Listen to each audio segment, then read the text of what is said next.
All right, welcome back to the Caribou Media Outdoors can't speak tonight. Welcome back to the Caribou Media Outdoors podcast. With me tonight is Sara Gamache. Welcome. Hello, thanks for having me. Yeah, thanks for jumping on here. I appreciate it.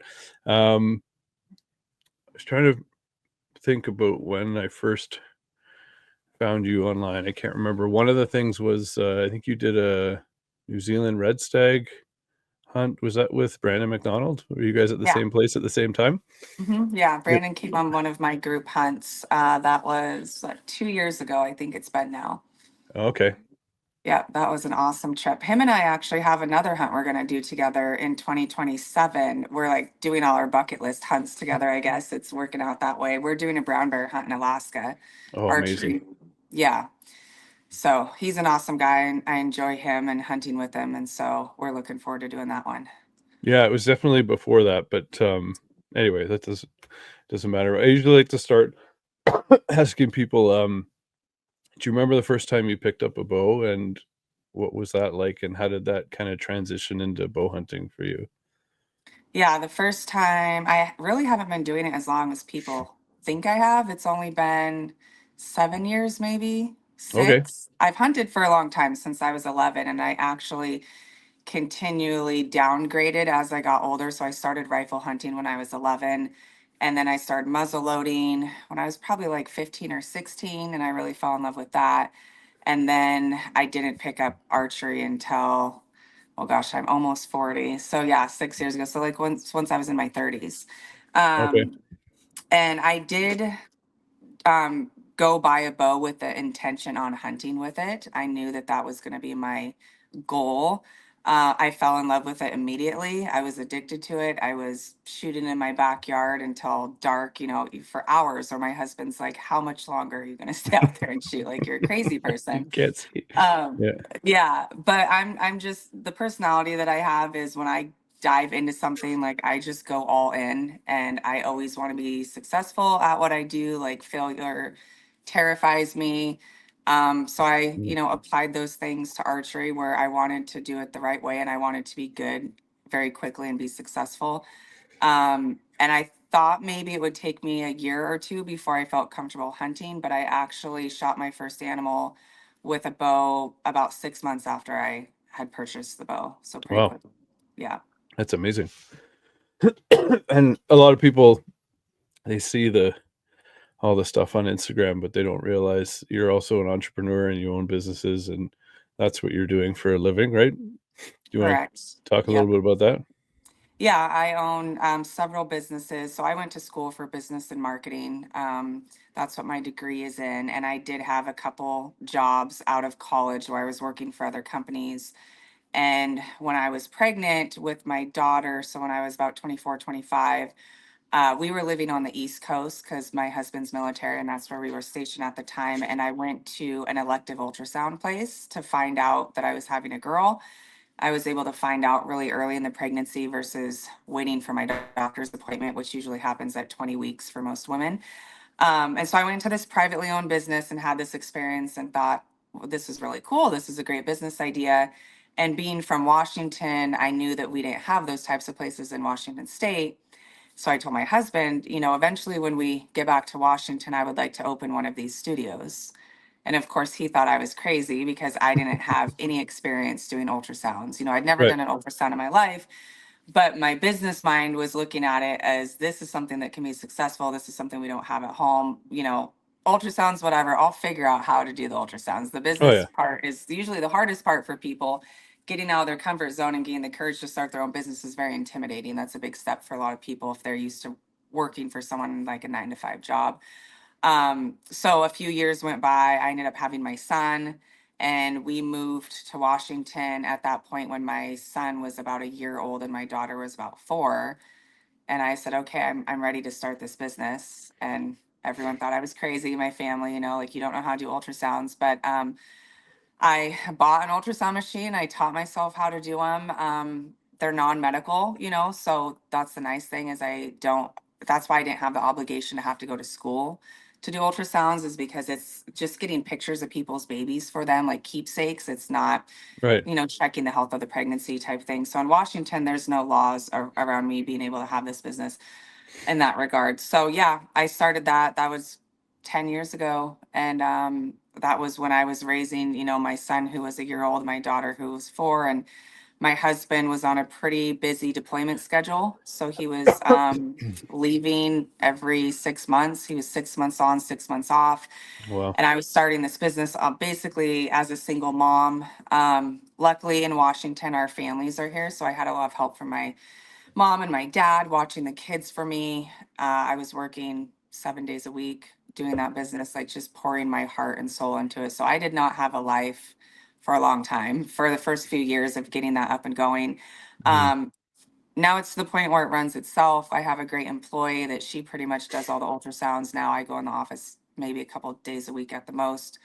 Um, and so then because I had more free time with an employee, I decided to start a body sculpting business, which is in the same building as where the ultrasounds are. Oh, And perfect. then most recently, I started my PNW Huntress LLC, which is where I offer marketing and consulting services to companies in the outdoor industry. So that's my third business now. Wow, that's awesome. Yeah. So I stay And busy. and a family and kids, and how do you balance it all? That's my hardest part. It's the biggest challenge in life for me personally, is just balancing it That's all. But that's the trick. Yeah. No one yeah, can for tell you sure. how to do it. You just figure it out as you go, right? Yep, you make mistakes and learn from your mistakes and try to do better. And that's about, the best you can do.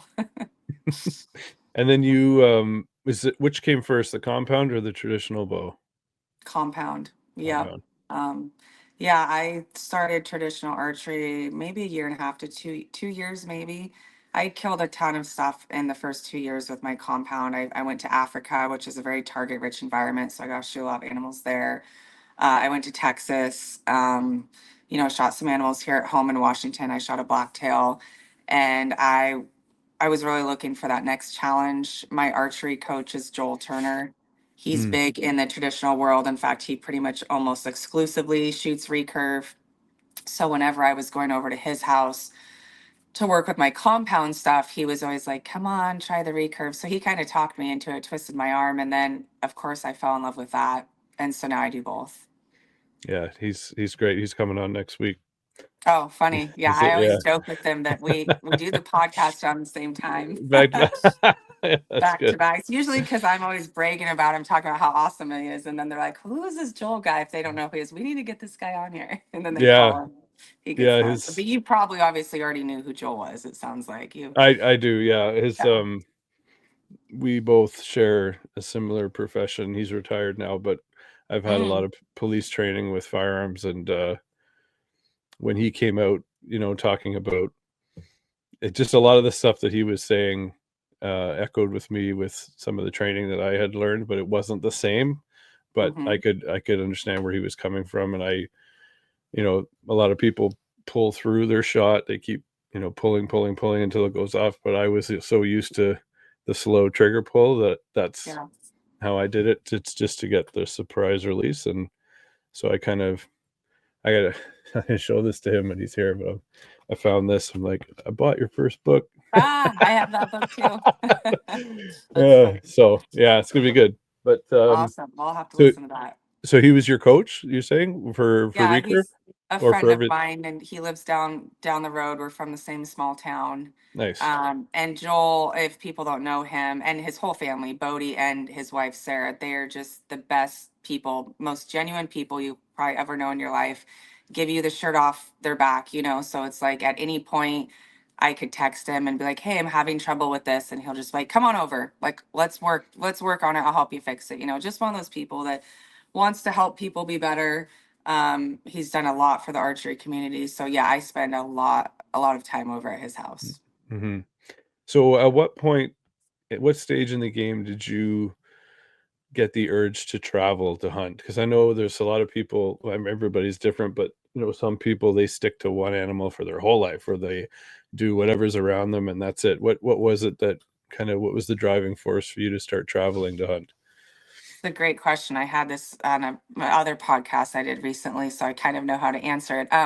So the hunting side I got from my dad. My parents were divorced, so that's who took me hunting. That's how I got into hunting here in Washington. My mom, not outdoorsy at all. Her thing was traveling. So when I was with my Okay. mom, we were traveling the world and we went all over, and she stayed single. She never remarried. So that was like my bonding time with her, one-on-one time as we traveled and did all these really cool experiences together. And with my dad, same thing. Like that was our bonding experience, was through hunting, me going in the woods with him. So as I got older, I just kind of found a way to combine those two passions. I used to go on vacations like to Vegas or somewhere, maybe somewhere where I could go on the beach and relax. And then I just started thinking, well, if I can find some cool places to go where I can hunt too, why not do both of those things? And I think the first like international trip that I did for hunting was Africa, Mm, and I fell in love with it. And I had been to Africa before for leisure travel. When I was 18, I went there, I did a mission trip. So I had experience going to Africa, but not hunting. And so then when I got to hunt there, I was like, okay, I was right. This is the perfect combination of what I want to do. And then it just kind of snowballed from there. A lot of people are intimidated, especially with international travel and hunting. And I think they'd be surprised how easy it actually is. mm, And seeing how easy it was to go over and hunt in Africa made me feel comfortable like booking more trips. So then I went to like Scotland. I've been to New Zealand and oof. Argentina and stuff like that. Yeah, Scotland. I wish I got ancestors from back there, and I wish you could bow hunt there. I It's know that was the only bad part. I had to ride to rifle hunt there, and I was really sad about it. red stag in Scotland would be like awesome for like that would just be incredible.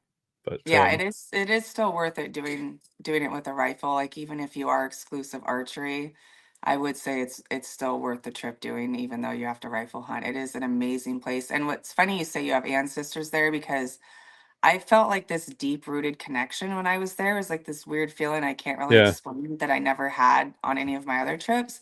And I got home and I did one of those ancestry DNA tests, and I have a ton of Scottish in me, like a ton. And I was like, Yeah, oh, it makes yeah, sense. yeah. So.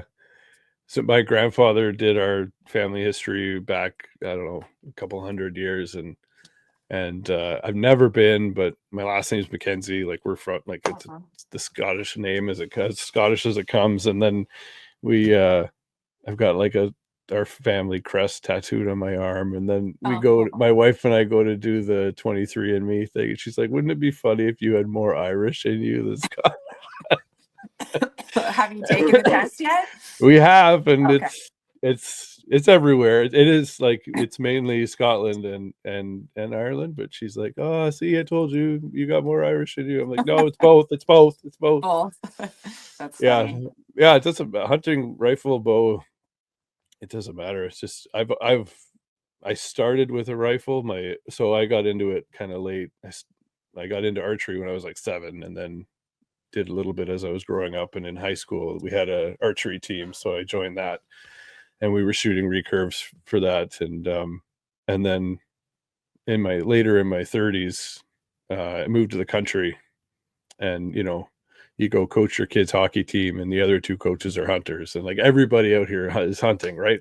Mm. And then we shared a grass-fed, grass-finished cow from the farmer down the road, and it tasted different than the stuff from the grocery store. So it kind of got the wheels turning, like, what does everything else taste like, right? So then my friend calls me up, who I was on the archery team with. He's like, I just bought a compound. It's nothing like what we were used to. You got to go buy one. And then, of course, same like you, whenever I get into something, I just fall hard for it and Mhm. got obsessed. And then here we are. So, That's awesome. yeah, Good so journey. Yeah. crazy. Um, so do you plan any hunts for people outside of the US, or is it all, do you just do Mhm. your own? Oh, you do have, No, I okay. do group hunts. So that New Zealand hunt that Brandon was on, like I said, that's a group hunt. And that is kind of a way for me to help people who are intimidated about international travel and who haven't done it before, because I'm kind of there as your booking agent. So I'll basically find an outfitter and say, how many people do I need to bring you in order for us all to get a discount? Like, what would like your show discount be, where I can provide them an incentive to book, part of that being the price point, and then the other part being that I'm kind of there to hold their hand along the way and be the person that can like answer questions, or if they live close and we're flying out of the same airport, like we can travel together. And that's worked out really well. I think people appreciate the group hunts. I've done several. I've done one in Africa. I've done one in New Zealand, and I plan to continue to do more. I also have some in the U.S. Like South Dakota is a big group hunt that I do. Hmm. Yeah, I had Joe Gabo and Stu Yeah, SG Homes on here, and they were talking about how they met you down there on their mule deer hunt. So yeah, it's a yeah. blast. They're gonna come this year too. I'm excited to see them again. We had a good time, and that's part of the benefit too of doing these is that you get to meet some really awesome people and create some new friendships. And I have gotten a lot out of the hunts just in that regard on a Hmm. personal level, for sure. Yeah, and I know it can be difficult, like with some countries, well, like with Africa, everything's private over there, right? There's no public Mhm. land, so you It's like have to. Texas. It's like Texas. Yeah, I had a Mhm. guy, Travis Sloan, on here. He's from South Africa, and he was just saying you can come down here and shoot 7 different animals, sometimes in a couple of days, because they're as long as you have permission from the farmer. And he's kind of starting a business like that too, where he's trying to book hunts for people, or be the person that sets up the whole thing. And he's made contacts Yeah. over there, so it must be nice to have somebody that you can go to who's done it, Hmm. experienced it, has the contacts, and can kind of walk you through it, especially when it's somewhere you've never been before. Yeah, and it's nice the outfitters appreciate it too, because then I become the point of contact. So if it's a group hunt, like I think New Zealand, we had 11 people. So instead of each of those Oh 11 wow. people constantly contacting outfitter and questions that they have, that they don't talk to them at all. Like I just show up with my 11 people and the outfitters didn't have to do anything. And that's part of why they offer the discount, because I'm taking that workload off of them. So then they're like, okay, well, I can negotiate a bit with pricing. So it's just like a win-win for everyone involved. It was not even something that I planned to do. It kind of just happened to where we went on a few trips and invited some close friends with us and saw the benefit that they got from it. And then the bigger my social media got, the more questions I started getting from people when they see me on these hunts, being like, how can I do this?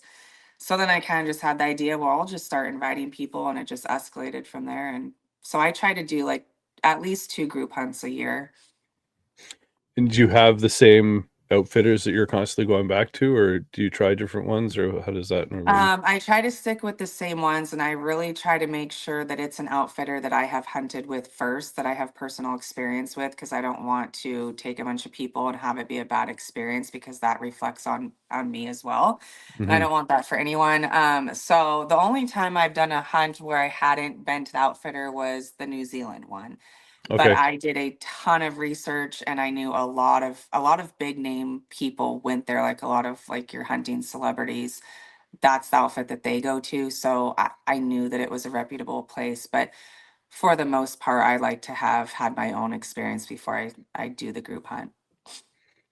And who were your kind of mentors growing up besides your dad? You mentioned your dad. Um, Other people in the industry, or what? Not really in the hunting industry, no. I mean, I would say I started getting more mentors once I got social media, Hmm. like Instagram specifically. Even back in the days of like MySpace and Facebook, I wasn't following hunting content. I wasn't watching hunting shows. Um, most of it was with my dad, my brother. My brother has been a huge influence in my life. He's 4 years younger than me, but he's a phenomenal hunter. So I spent a lot of time with him, learning a lot from him. Um, I do a lot on my own, like a lot of solo hunting. Um, and then, of course, now, like I said, with having social media and having such easy access to so many people and really good hunters, I definitely found a lot of mentors that way, especially getting into something like recurve shooting. That's um like a pretty pigeonholed type thing, like specialty. So like Aaron Snyder was a huge mentor for me in that regard, along with Joel, who was my coach. Tom Klum at Rocky Mountain Specialty Gear. I spent a ton of time with Tom. So yeah, lots of people that influenced my journey just later in life, pretty much is when that happened. Right. So, uh, last year you had one heck of a season. You had was it elk, mule deer, black bear, an African lion, zebra? Was it fallow deer too? Did you get a fallow? I Or was it shot some axis? axis. I shot some Axis, that's what axis. it was. That was, yeah, that kicked off my season. I try to kick off my season with that hunt in Hawaii, which is one of my favorites. And then, yeah, so I did the Hawaii. I went from there to the black bear hunt. I was home for one day. I got on a plane and went to Africa, did Oh the wow. lion and the zebra. I got back from that. I was home for one day, went to South High five. Dakota for my group hunts. Yeah. Yeah, it was crazy. I spent 2 weeks in South Dakota because I was hosting two different groups there. And then straight from South Dakota, I went to Idaho for elk. I was unsuccessful during the first part of that season. I came home to Washington and elk hunted. Was also unsuccessful during that first season. Then Idaho had their rifle that opened up on the tag that I had. You can go back and rifle hunt. So I Okay. went back and I shot a bull with my rifle. First elk I've actually killed with a rifle. All my elk have been archery, and I've shot one with a muzzleloader. So first rifle elk. And then when I came back from Idaho, I had my late season in Washington for elk, and I ended up shooting a bull with my bow. Wow. So it was a very packed season. And I had a hunt, I was supposed to do an antelope hunt in Wyoming that got canceled. So yeah. Did you have a favorite from last year that sticks out? um Gosh, they're all fun in different ways. they're all I, their own so memories, I right? mean, surprisingly, the bear hunt was pretty special to me. I'm not really a bear hunter. That's not really an animal that devote a lot of time to. Like I might go out a couple days each year, but a friend of mine invited me to come hunting in Oregon, and I only had 2 days. Like my schedule was so limited, and he was like, "It'll be worth it." You know, he's a very accomplished bear hunter.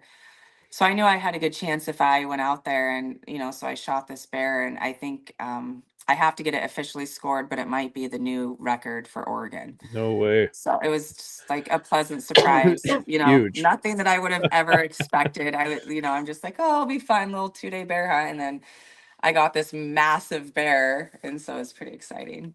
That's amazing. People are gonna wonder, so I'll ask you what's your bow setup like for both compound and traditional? So I started out shooting a Bowtech bow my first year, and then I switched to PSE.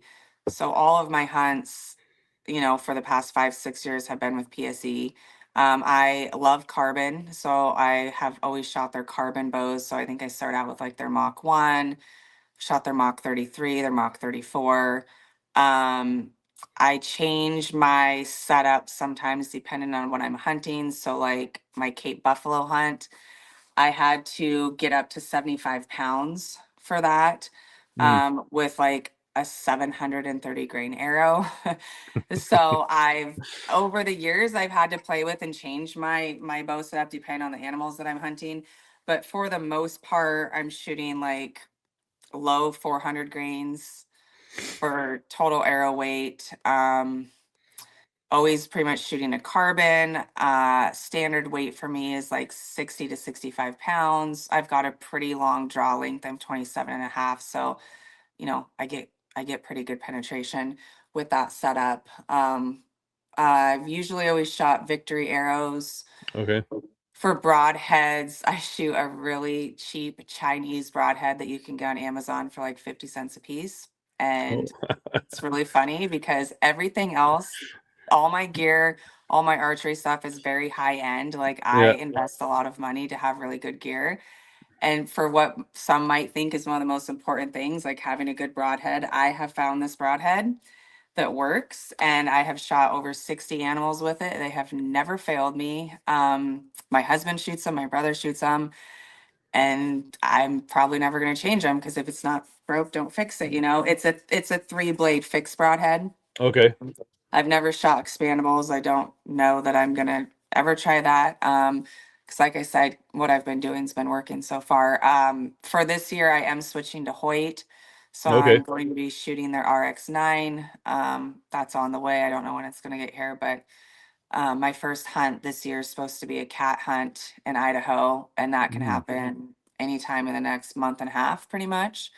So I'm hoping it gets here before then. If I don't have that set up for that hunt, I'll just shoot one of my PSEs. okay. So that's What? my compound. My recurve. I've got so many recurve bows. It's stupid. This is like what I get yelled at by my husband for. Like women, most wives are buying like shoes and purses and stuff like that. I'm buying bows. Like I have a whole room full of bows. A lot of them are recurves. I have a Black Widow, I'd say is probably one of my favorites. Ooh, They're nice. beautiful bows. They're gorgeous. I got one of those last year. I think it's 62 inch, 45 pounds at 27. Um, I have the I have a custom bow that I put together that's a Hoyt Satori riser with the Yucca carbon limbs. That's really nice. So most of them are recurves, and then I do have one Bob Lee longbow Hmm. that I bought off a friend that I really like as well. Much stiffer, heavy. It's a heavy bow.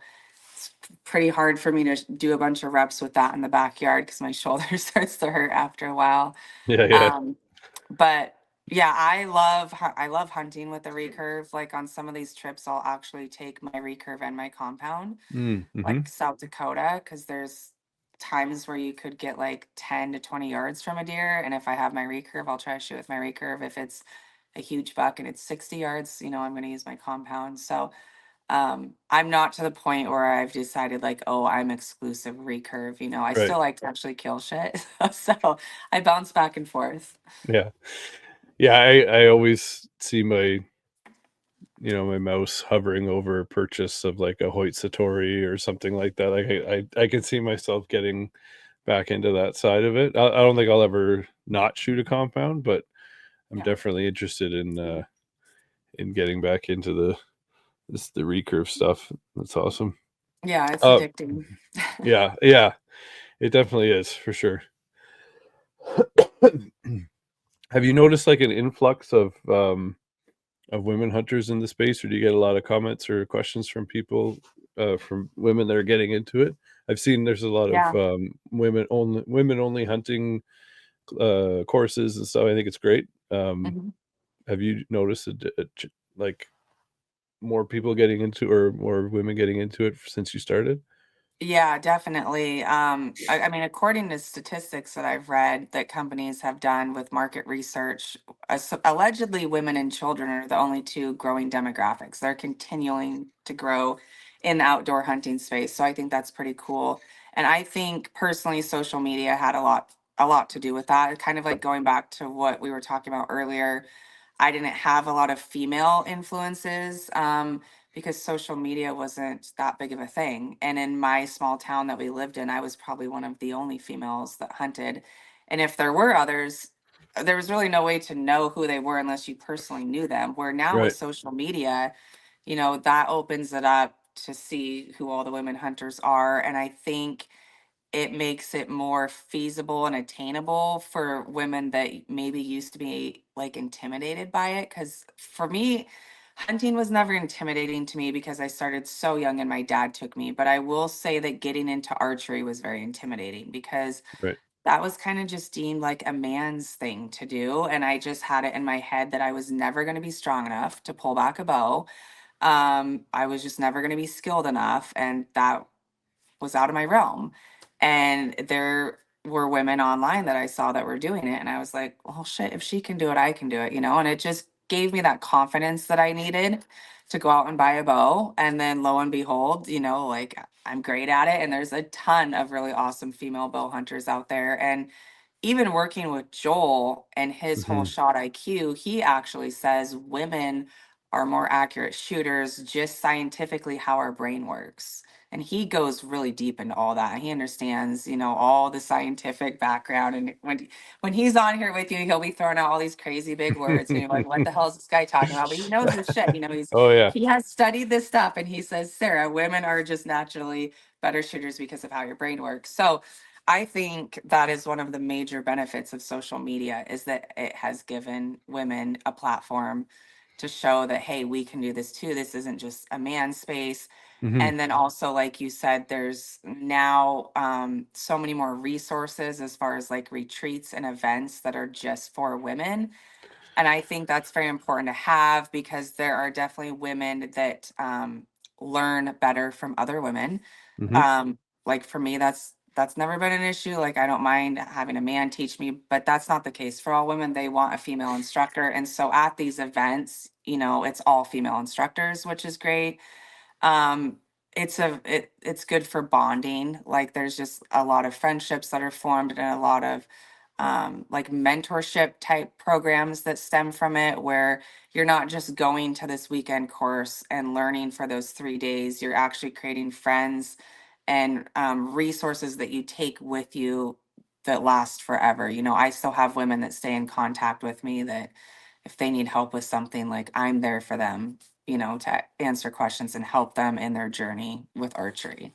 Hmm. Yeah, it's awesome. Like I think I saw a post the other day. Rachel Attila from up north in Canada. She's a guide up there. She was doing a women bear hunt, and I Hmm. think they go through. They do a bunch of shooting first. You go hunting, and then they go through the whole processing of the animal too. Which you did. You did a video or a couple of videos recently about breaking down an elk. Is that right? Yeah, yeah. So on some of the retreats that I do, like I would say my specialties or things that I'm asked to teach on would be archery and field dressing and butchering. And so at a retreat last year, I taught that same concept. We took the women on an elk hunt. It was like in this high fence place in Idaho. Not so much teaching them the hunting side. Like there were some things we taught them, but it was in a different situation because it was high fence, so not always applicable to what they'd be doing like on public land. But the primary purpose of that was because once we shot the elk, we showed them how to break it down in the field. So we did like the gutless method. And then once we got the elk back to camp where the retreat was, I showed them how to get the meat off the bone, how to cut it into steaks, separate the muscle groups, what is a steak, what's burger, and then we fed all the women at the retreat with the elk. So they got to do everything full circle, which I think is really important to have that hands-on experience. And then the Cut Right Mobile is probably what you're talking about. I did a collaboration with them last week with Hmm. my buddy Mike. He has a really awesome app where you can get on there and see the different steps to breaking down an elk or a deer in the field. It's really nicely organized. He does a great job putting it together, and he did it last year, 2 years ago with a cow elk, and this year we did it with a bull elk, and we did it a little differently where we showed people like how you would skin it if you wanted to cape it, like if you wanted to mount Yep. that elk, how you would do it because it's a little bit different than if you weren't going to. And then we did a day in the kitchen where we showed the same thing, cutting it off the bone, what's burger, what's the different cuts of meat that you have on the hind quarter versus the front quarter and that type of thing. So that should be updated in the next month or so on that app. And it's like I said, it's called Cut Right Mobile. Yeah, it's a great thing to put in an app because you might watch a ton of YouTube videos on how to do it if you've never done it before, but then when you're in the moment and now it's time to go to work and you're like, I think I remember, Yeah. and maybe you haven't done it a lot. Somebody hasn't done it a lot. It's great to have that as a reference for sure. That's awesome. Yeah. Yeah. It's a great resource. That was a lot of like I try to ask my followers and stuff or people that follow my journey what they want to see more of on my page, and that's what I get probably the most is Hmm. people wanting to know how to butcher animals. And so I just looked at that as an opportunity to kind of provide some more resources and knowledge to people that follow me that are thirsty to learn and want to become more self-sufficient in the field. That's awesome. And getting back to bows for a sec, what made you switch over to Hoyt? You find? Honestly, there's just a couple personal reasons, things that were Oh, okay, going on within PSC as a company. It didn't have to do with the equipment. It was okay. just kind of some other things I don't really know that I want to share, but No, no, it that's was, fine. I I'm was not. just totally ready to not make the asking that. change. Yeah, yeah, Yeah. yeah. But as Oh, far that's as good. equipment goes, I was pleasantly surprised that I love the Hoyt as much as I love the PSE bows, because if you've shot PSE, you know that their cam system is really awesome and very forgiving. And as um, a female, like going back to, some women think they're not strong enough, or it's going to be harder for them to pull back a good amount of weight. Like PSE was the only brand that I could pull back like 75 pounds on, because I knew people that had other, like Matthews and other big name brands, and I would try to pull back and I could not. And so Hmm. I attributed that, to their cam system. And so I was worried about that when I went to go shoot the Hoyt. Like, okay, I don't want to have to drop down and weight a bunch. Yeah, And yeah, yeah. I did not have to. Like I said, the cam system was just as smooth and nice, and Great Valley, and the whole thing was good. So I'm looking forward to getting that bow and getting some time with it. Yeah, my first bow I bought was a Hoyt Helix Ultra in 2019, and I loved it. I bought a Prime a couple years later, just based off of watching Solo Hunter when I first got into hunting. That's all I Mhm. saw, and I wanted a Prime. The whole visual marketing got me, and it was Yeah. great. I loved it. And then last year I was shooting the Elites, and it's been great. Like you can't go wrong with anything that's really out there right now.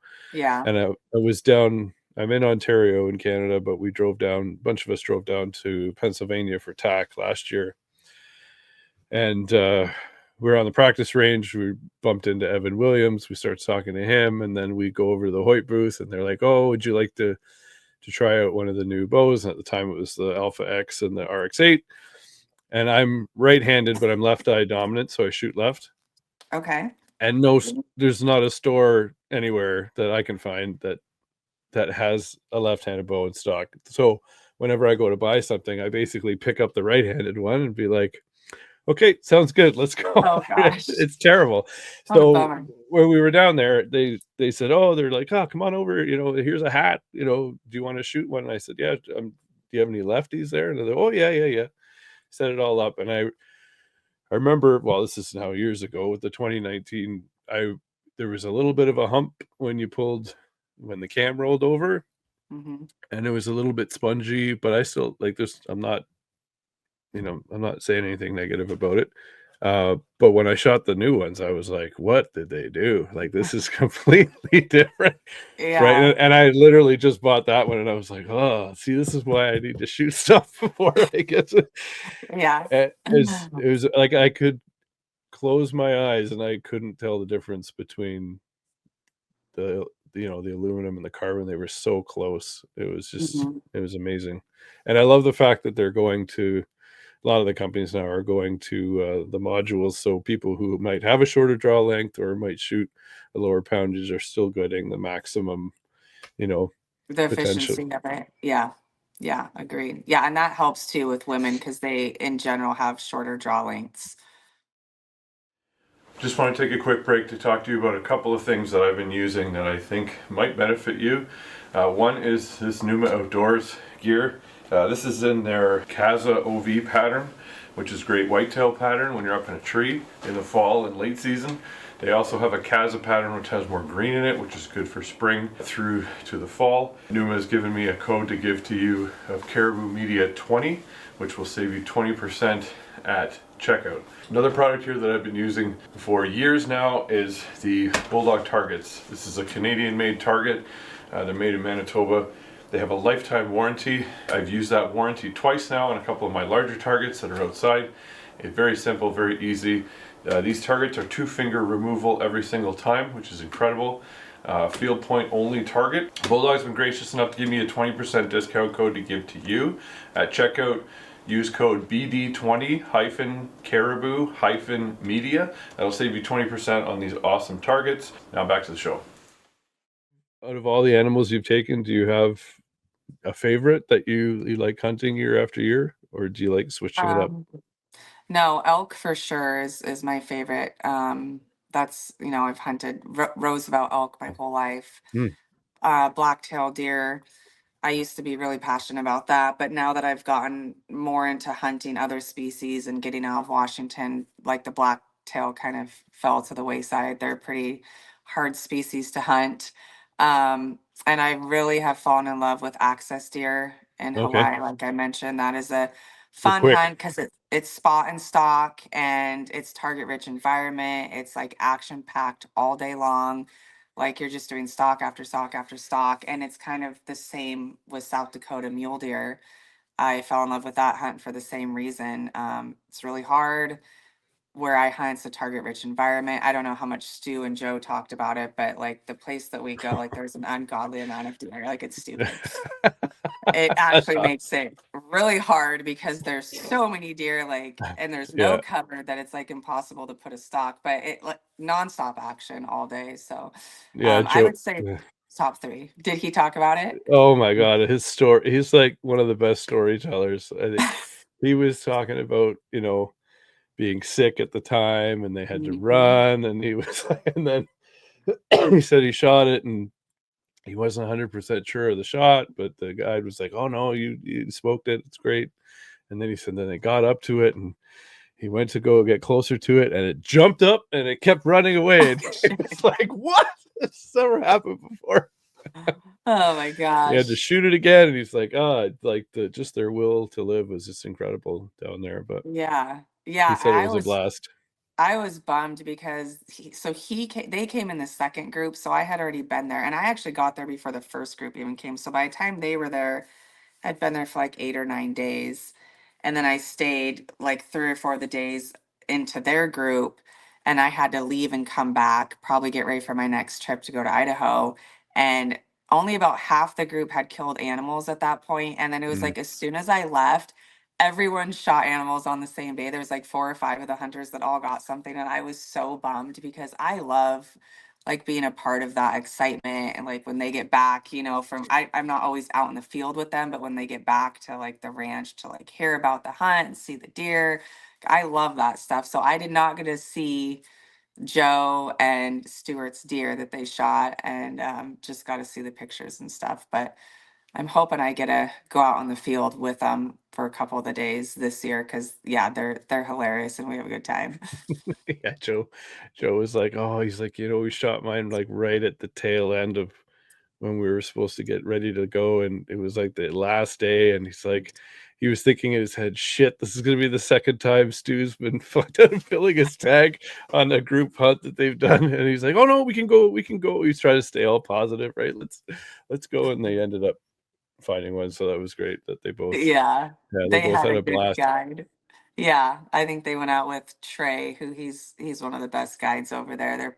He's probably talking about how I had to try to keep up with Trey because that guy's like an animal out there. So yeah, so I would say that's another one of my favorite hunts. And part of it is because it's a group hunt. And like I said, having that connection and meeting people. And Hmm. a lot of times it's people that I've talked to for years over social media, like Stuart and Joe. Like I've talked to them, for a couple years, just archery, hunting related stuff here and there. And then actually getting to meet them in person, that's pretty cool. Yeah, it's same thing. Like I was talking to them a fair bit, and then down at Pennsylvania Tech, and you're walking around, and it's like, oh, there's so and so. Oh, it's almost like it Yeah. feels like Sesame Street. You're running into all these friends that you don't, you call them friends, but you know what I mean, like Yeah. familiar faces, I should say, that you see all over the place, and it's nice to talk to one another. And it's funny how like everybody I talk to on here and just you know seems to be of the same mindset where I have just as much, and I think you just said it there. I get just as much out of me shooting the animal as coming to help you do it or holding the camera for you or whatever. You know what I mean? Like it's just like we all just want to experience it and be a part of it and support each other. And I think that's amazing, especially for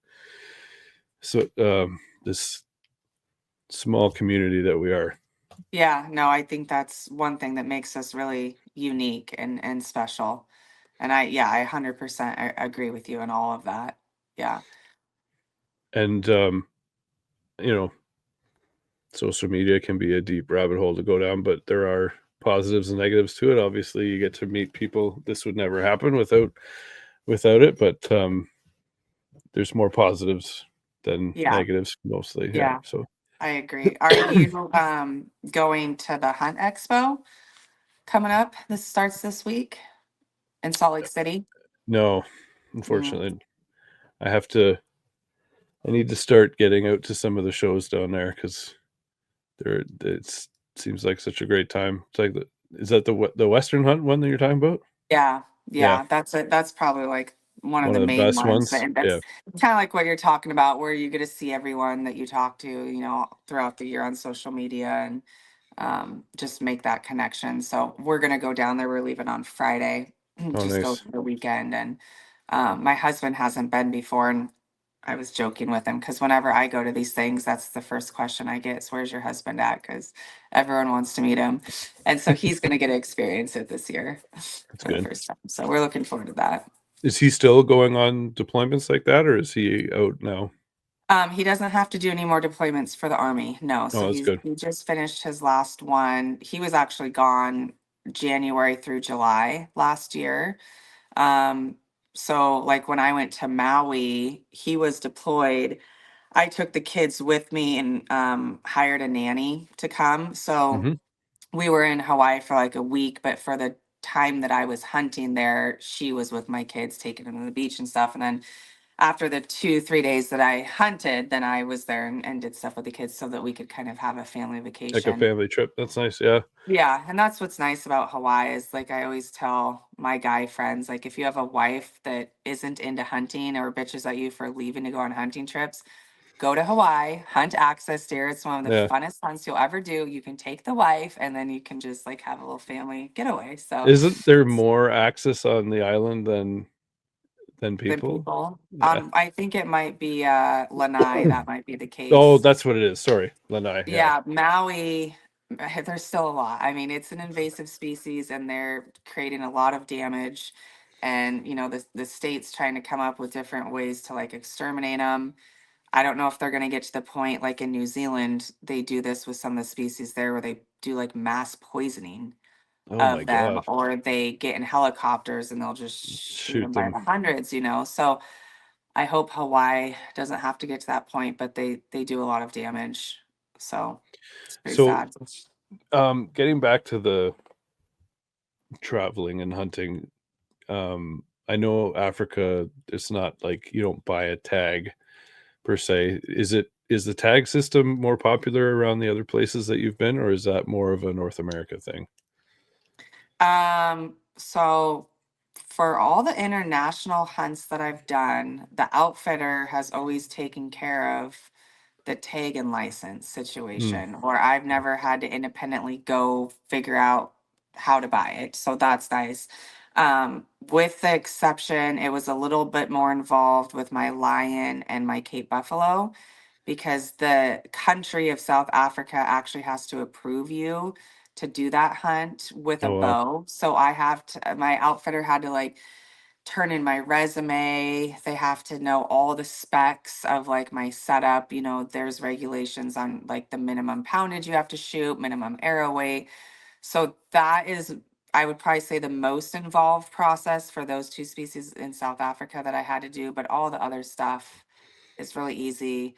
As far as in the States, getting a tag in other states, that's a nightmare. Like if people hunt multiple states, they know like trying to figure out the game laws in every state, and especially when it gets into you want to put in for like the draw units or preference points and quality and bonus and all that, it is so confusing because Yeah. all states do it differently. um so make sure if you're hunting out of state that you're reading the rules and regulations very thoroughly. um and if you want to start applying for different states for some of their draws, I would use a service like Rolling Bones is one that I use.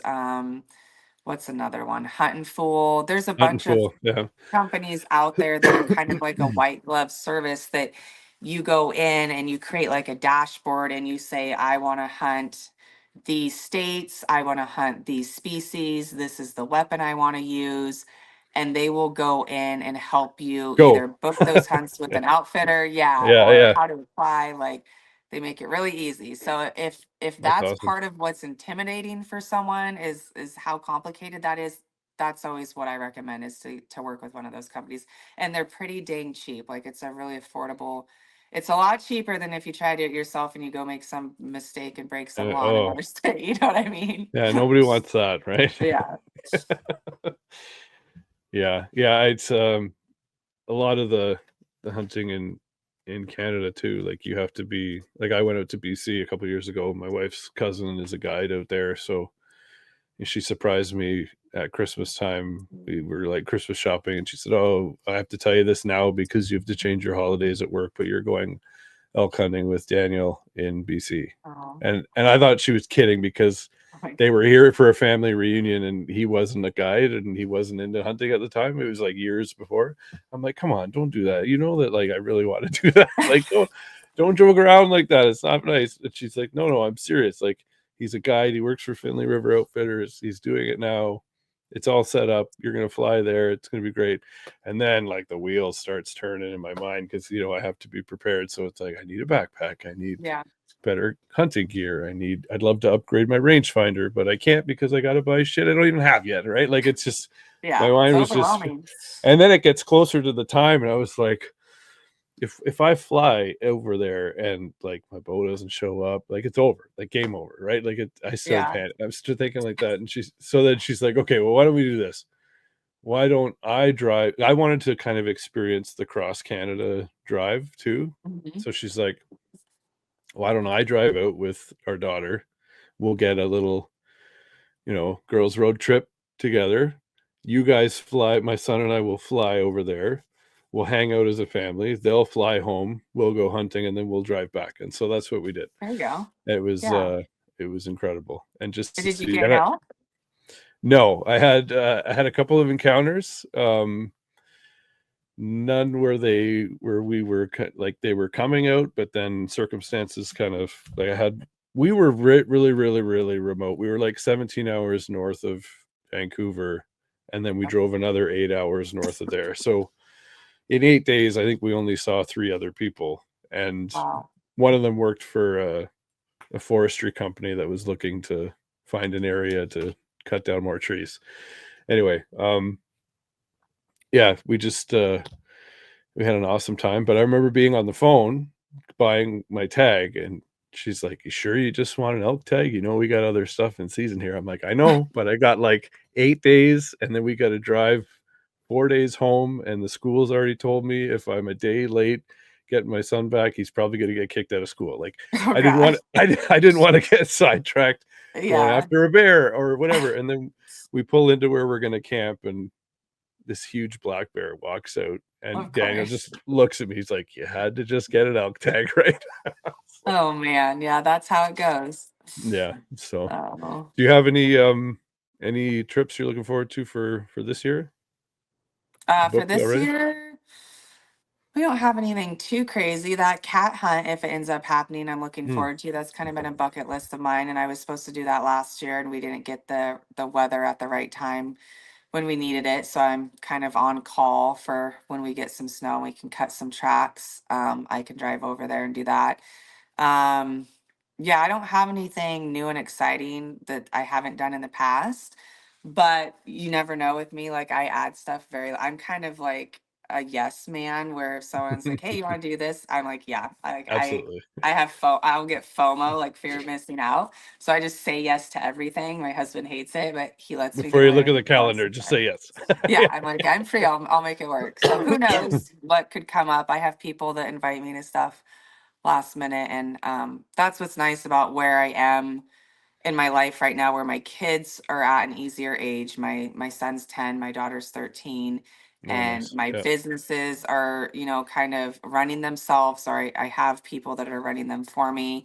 My perfect. husband isn't deploying anymore. Like it's just a lot less stressful. My schedule is a lot easier, and so it's kind of given me the opportunity to be able to say yes to last minute stuff. So That's awesome. We're getting close to an hour. Is there a quick hunting story you can tell us that's memorable? It doesn't have to be necessarily from last year. um yeah, I have a pretty a funny story. It's kind of gross and funny. I haven't told it in a long time. So I usually don't hunt like with anyone. I hunt by myself most of the time. I just prefer that. I love Yep. solo hunting. Even with my husband. So my husband was not a hunter when we met. but he got into it, and he fell in love with it too. So sometimes him and I will hunt together. And I've been hunting in Idaho for a long time, since I was a teenager, because I have family that lives up there. So I always do my one rifle hunt of the year is usually in Idaho for whitetail. And so, anyways, a few years ago, I took him with me, and there was this road that there was like an old abandoned tree stand on, and Mm. I had never seen anyone in it, had been there for years, but I had always seen deer around there. So I was like, I want to sit in this stand, and why don't you keep hunting? And I kind of like pointed him in the direction of where I knew there were some good areas, so that way we were like still somewhat close to each other. Um, and so I climbed up into this tree stand, and as soon as I got up there, like I smelt something really bad, and I could not figure out what it was. And it had like this old carpet, and I was like, maybe it's the carpet Yeah, yeah. that's like moldy or something. Like I didn't know what it was. So, anyways, I sat there for like an hour trying to forget about this smell, and here comes a buck, and it was probably like 100 yards, and I had sighted my rifle and I had shot my rifle like the week before, but I also had left my rifle at my brother's house like during that week before I went and picked it up, because he lived by the rifle range. And I can't remember why I left it there, but I did. So, anyways, I shoot at this thing and I just completely miss it. Like completely miss it. And I'm like, what the hell? So I like put another bolt, and this is with the 300 Win Mag, so it's super Oh, loud. Like no yeah, suppressor, no nothing, super loud.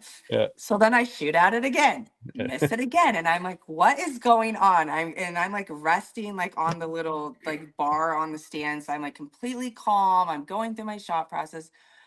To make a long story short, I shoot at this deer like 6 or 7 times to the point where I'm out of bullets. Yeah, And yeah. I'm so mad. And I'm like, I get out of the tree stand to go like see if I've hit it. And then I like forgot something in the stand. So I had to go up and down the stand a few times. Well, then my husband texts me and he's like, it sounds like World War III over there. What the hell is going on? And I Yeah. was like, I don't know. Missed this deer like 6 times. I'm so mad.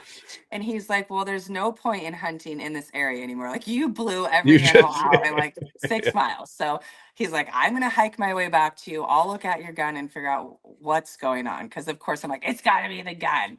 So he gets to me and he's like looking at my gun, and he pulls like the turret cap off or whatever. And my turret was turned to where it would be at trying to shoot at like 600 yards. Oh, I don't know how it got turned to that. Like I said, my gun was at my brother's house for a week. I don't know if he messed with the gun, but it was yeah. not like that when I shot it last, because I sighted it in at 100 yards. So that was why I had missed this deer. So I was super flustered, super mad. We get in the truck, and he is like giving me this weird look. And I was like, what? And he's like, you smell so bad. I was like, I know. I was like, I Right. can't figure out what is it. What does it smell like to you? And he goes, Yeah. it smells like shit. I was like shit. He's like, literally like human shit. That's what you smell like. So I start looking at my clothes and like really like looking at my boots, looking at my clothes. And sure enough, I am covered in human feces. And he's like, well, why do you have human shit on you? What And happened I up was there? like, I don't know. So I go home, or I go to my Oh, family's house. I obviously get out of my clothes and I throw it in the washing machine. And my sister-in-law comes and she's like, you've oh, hunted here for 20 years and I've never seen you like throw your hunting clothes in the laundry. Like, what are you doing? And yeah. I was like, she's like, how was your day today? And I said, it was really shitty. Literally, it was really shitty. And so the next day, I go out to the same spot, and right by the stand on the ground, there is a pile of human diarrhea. So whoever had been at that stand before, Oh, with my boot prints in it.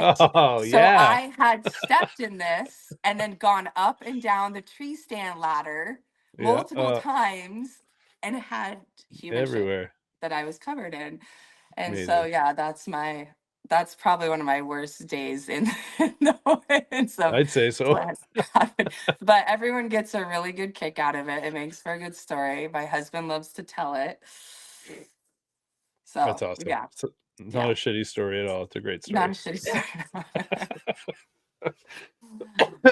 Awesome. Well, thank you for coming and talking to me tonight. Could you let everybody know where they can find you online and Yeah, stuff? my biggest platform that I try to use is Instagram, which my handle on that is PNW_huntress, which I think I'm shadow banned. So if you go to look for me, you do have to type that 100% out. Otherwise it will not Will like not find you. populate in the search. Yeah, it's not going to find me. So PNW_huntress. And then I do have a website, which is pnwhuntress.com. On my website, I try to put like the events that I'm going to be at, like if it's like a women's retreat that I'm teaching at, or if it's Mhm. like an archery shoot, like a tack, or the Western Hunt Expo that I'm going to be at this weekend. And then I also advertise my group hunts. So if that's something people are interested in, Nice. you can go get information on the group hunts. And That's then I good. have like pictures of my kills and different things on there that people might find interesting. Awesome. Are you planning on going to any tax this year? If I do, I would like to probably go to the Montana one. We went to that, my husband and I went to that not last year, but the year before when it was that Big Sky, which I don't think it's that Big Sky this year. I think it's in a different place in Montana. I can't remember, but Oh, okay. I did not do enough archery shoots last year and I really missed it. I do love those. Hmm. So I'm going to try to fit some more of those in the schedule this year. Yeah, they're fun. We when we got there last year, we got there late Thursday and just walked around the vendor village, and I was just like, guys, we're coming back here every year. Like we haven't even shot a course yet. Like the amount of Yeah. stuff that's here that we'll never get our hands on or whatever is just like it's overstimulating. It's amazing. Yeah. You really Yeah. do need a few days just to kind of see everything.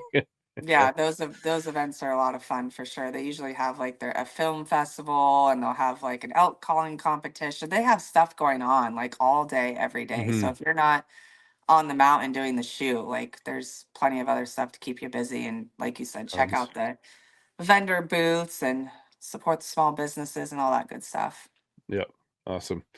Well, you're welcome back here on here anytime. Thanks I again appreciate it. for jumping on, and we'll talk to you soon.